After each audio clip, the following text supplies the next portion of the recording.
Hi, Alchemist. Today we're doing a quick check-in on what do you need to know before you move forward in some situation.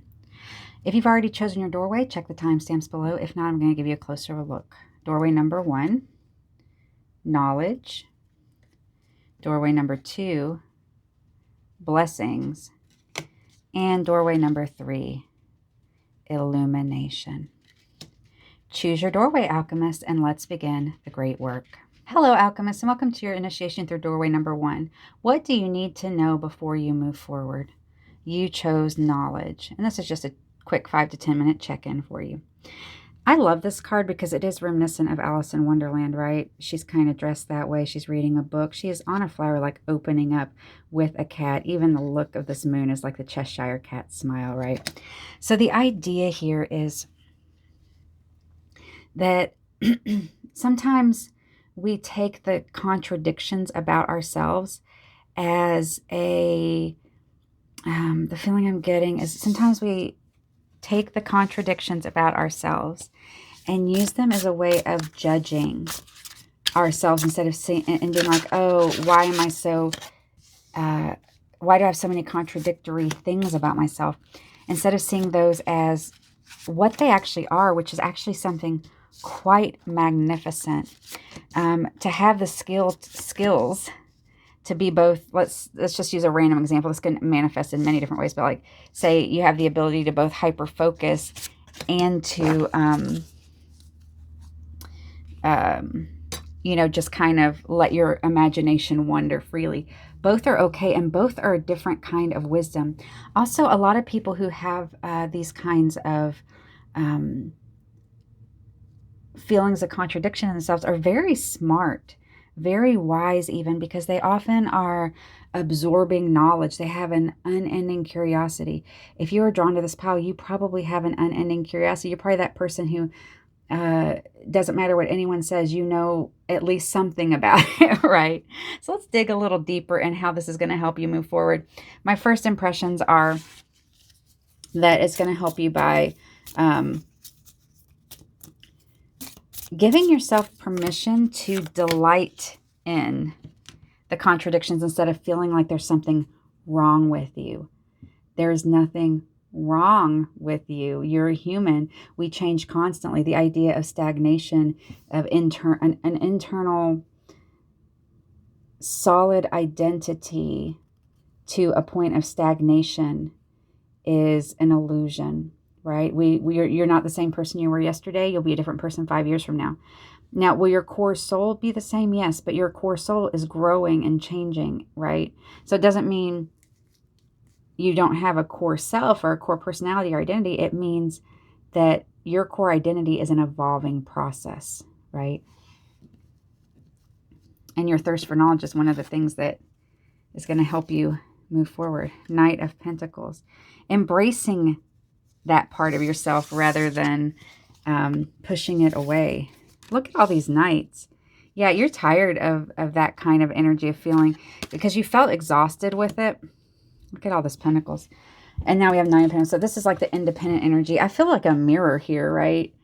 There's just like she's reading quietly. She's holding her bird. These are both cards of like just being happy with who you are, where you are, happy in your independence, happy in your own strength and joy. These knights are looking outward. These two ladies are looking inward. From knowledge to sovereignty. 3 of Pentacles. The Sun. Oh my goodness. I'm claiming this power. 4 of Cups. Oh my goodness. Look at this. Look at this. This is, I'm going to get to these cards in a second, but this coming out. 4 of Cups is about kind of dreaming and being kind of bored with things. You know, when life gets to that point of feeling kind of boring and stuff, you can reach into your own resources. This looks like the exact same person, but one of them is embracing and enjoying, and one of them is what's the word, like kind of blasé about life and the beautiful wonders around her, right? Not seeing the full cups next to her and in her lap. look at that. But with the Sun, it's saying, once you get into this inner sovereignty, as you're moving forward, things will move very quickly for you and in the way that you want them to move. You've had to, in the past, when you've related to other people, became friends, or like looked for support, a lot of times you felt like you had to go inward, and you know, that's where you've been building this independence, but it's left you with a feeling of kind of loneliness, a feeling of, sometimes you have to feel kind of defensive, and that's why you have become so knowledgeable and so wise. So moving forward, embrace your contradictions and love them. It's okay that you don't focus on one thing. It's okay that you often are spread out. Turn inward towards your inner sovereign instead of looking outward. And then that's going to lead you to the Sun. Yes, wonderful, beautiful energy. Trust your familiar. This goes back to like trusting yourself. Obviously, if you have an animal or something, or a familiar, cool. But your familiar is also like, you know, the familiar is an animal, usually, or, you know, it's considered kind of like your companion spirit that helps you with things. But, you know, you can also use this as wordplay. Trust what is familiar to your heart. If you're getting the ick from something, right? Evaluate whether that ick is because your nervous system is longing for familiarity, even if it's unhealthy, or if that ick is because this isn't for you, right? Forgive. The message I'm getting with forgive is forgiveness is for yourself. Even if you forgive others for making you feel like your contradictions, or that the way that you move through the world was weird or too different, you don't even have to tell them that you forgive them, but forgive them in your own heart for yourself. Or say, it's okay to say, you know what? I don't have it in my heart to forgive them now, but I'm not going to focus on them and what they did or what happened. I'm going to focus on me. And there you are. Here is your quick check-in for today. Thank you so much for being here, and continue the great work, alchemists. I'll see you soon. Hello, alchemists. What do you need to know before you move forward with whatever's going on in your life right now? This is just going to be a quick 5 to 10 minute check-in for you, just to kind of give you a little alignment. You chose blessings. All right. So the first impression I'm getting with this is that what you need to know is that you are actually a blessed and auspicious person. Even if bad things have happened to you in your life, which most people have had some difficult things happening in their lives, right? You yourself, your spirit, is a blessing.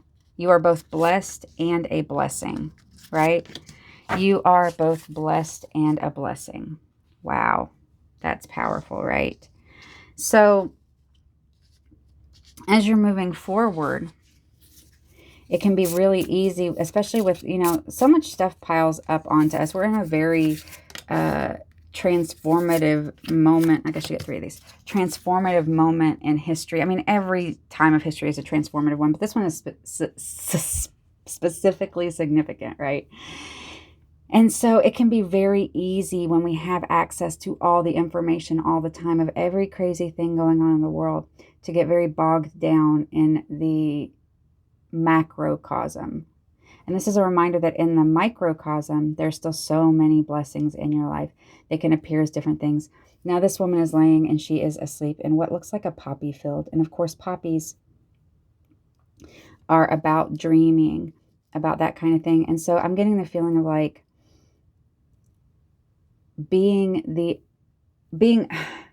so there's this funny, so like being the eternal optimist, even if things seem like they're going to be difficult. And the reason that I was thinking about this is there's this little cartoon I saw one time, like a little comic, and it was like, you know, when I was born, I was an idealist, you know, the world, I saw the beautiful things. And then I grew up and I became a realist, and all I could see was the dingy, dark lines of life. And when I got older, I realized both of those, you know, weren't real. I became a surrealist, and then everything got weird. That's what this reminds me of. Understanding that there's going to be the good, the bad, and the ugly, but also just delighting in its absurdity. in a weird way, that is how you become the blessing unto yourself and to others.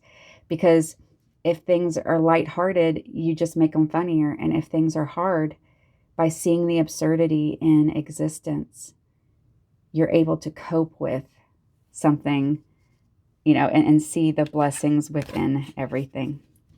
Six of Pentacles. Yeah, you are an abundant blessings. And as you're moving forward, remembering to have this abundant frequency, this abundant thing, or this abundant attitude.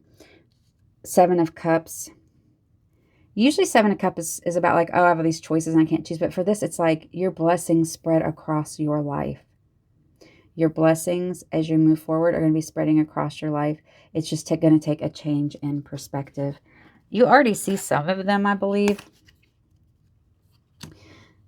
But sometimes with this Ten of Swords energy, you are blinded to the blessings because there are other things that are so difficult that are shrouding them or clouding them. But with all this blessings and abundant energy, I feel like you're going to be moving into more awareness of the dichotomy, right? Instead of just being pulled so much into the macrocosm negativity or being solely in maybe spiritual bypassing or so focused on an individual scale that you'll be able to find this balance between the two. Nine of Cups. This is like protecting your peace. So yeah, I would definitely be making sure you're careful about what information you're absorbing, because we're taught kind of like that we are walls and that the information and the things we watch and the things we read and the people we hang out with are separate from us. Well, yeah, their body might be there, that TV might be there, but our subconscious is a sponge. There's a saying that you become the 5 people you hang out with the most. I think that that's doubly true for the information you expose yourself to constantly. Like, for example, I love scary movies, but I had to figure out like, oh, they don't scare me. But if I watch them all the time, I start feeling really sad because all I'm seeing is the darkest side of humanity, right? But, we all know there's certain television news stations and stuff that where people watch them, they will completely just start buying into it because they're exposing themselves to it constantly. Whereas there were studies done where they took these people who were in complete alignment with these specific news stations and they weaned them off of it and then exposed them to less biased news information. And within 1 to 2 months, they had completely different viewpoints on, or not all of them, obviously, but a lot of them had shifted their viewpoints dramatically. And it was just because they weren't constantly feeding a specific thing. So keep that in mind as you're moving forward. Look at that. The card of the subconscious mind. Victory. And a heavyweight. This 10's energy is, you got the 2 10 cards that have kind of quote unquote negative connotations, rock bottom and a heavyweight. So the idea is that you're ending this cycle because 10s are also the end of a difficult cycle. So you're ending a cycle of feeling weighed down by this and learning to balance it more. And a lot of that has to do with understanding that what you feed your subconscious really affects the blessings that you have in your life. Not because the blessings change, but it changes your ability to be aware of them. Does that make sense? If this is your pile, it will make perfect sense. Let's go ahead and take a look at this. Faith transcends. Faith transcends. Choice feeds fate. Oh my goodness. What did I just say? This entire reading is that exact thing in a nutshell. Choice feeds fate. Who are you choosing to spend your time around? What are you choosing to listen to? I was thinking a lot about this recently when I was thinking about relationships and things like that. And I was like, oh, what if I'm not, what if I'm not open to the right person? What if I miss da-da-da-da? Or what if I have a certain destiny, not just relationships, but just anywhere, and I'm missing it? And then I was like, wait a minute. Life isn't about doing what's right or wrong in the quote unquote right or wrong. I'm not talking about ethics here. I'm talking about oh, I want to have my highest timeline versus not my highest timeline, whatever. Life is about choices. If I make a choice, there are consequences, good or bad, but I have to own those choices. But if I get stuck in an idea that there's a better life out there for me, but I missed the train, then I'm always going to feel like I did something wrong. I'm never going to be able to just transcend those kind of things that are pulling me down and just love my life and see the blessings that I already have. Because I'm going to be like, oh no, what if I missed the real thing and I'm doing this thing? But when you start approaching your life like your choices, that it's about choices, not about making some imaginary goal or hitting some imaginary thing. Because when you are always aimed at some imaginary goal, you start honing in on it so specifically that you don't leave room for other choices to unfold, because you have made one choice at the beginning that has locked you down, right? Whereas as you evolve, you should be able to transcend and make more different choices and keep branching off. Back to that. The path is lit. You are on fire for life, and victory is inevitable. Whatever victory means to you. For some people, victory just means a quiet, peaceful life. For others, it's to travel a lot. For others, it's to find a great relationship. But the most important thing is to have a great relationship with yourself, right? Okay. This is just meant to be a short message for today. So thank you so much for being here. And I will see you next time. Continue the great work, Alchemists. Hello, Alchemists, and welcome to your initiation through doorway number 3. What do you need to know before you move forward? And this is just going to be a quick check-in. You chose Illumination. The feeling I'm getting from this is that right now you're in a state of like a dark night of the soul, if you will, about this specific situation. Dark night of the soul is when you are blinded to what is going on so that you will not sabotage what you're working on. And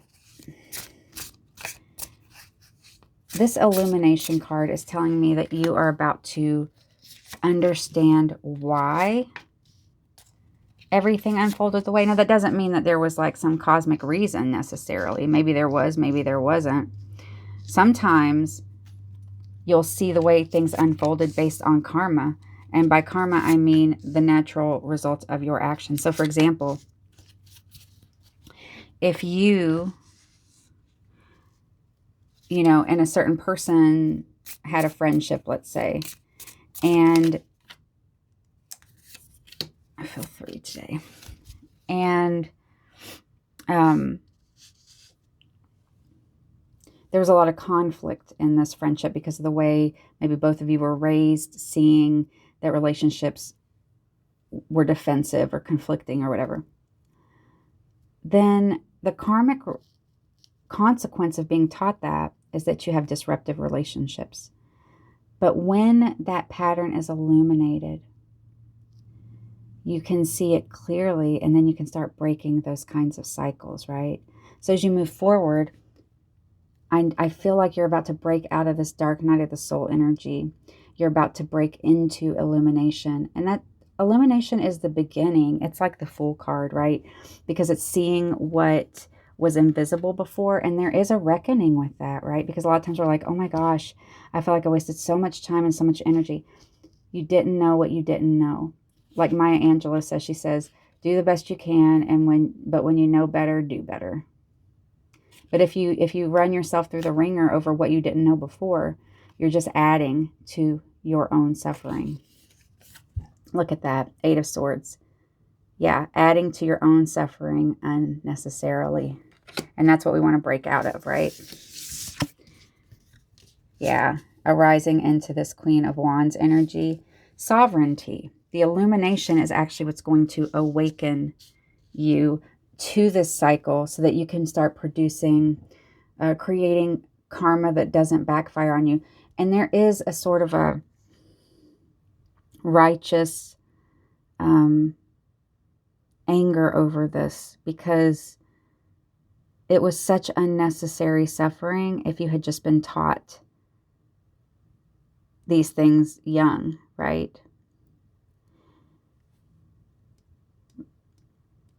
In societies where money and status and stuff matter more than people, almost everyone is raised with this shadow wound.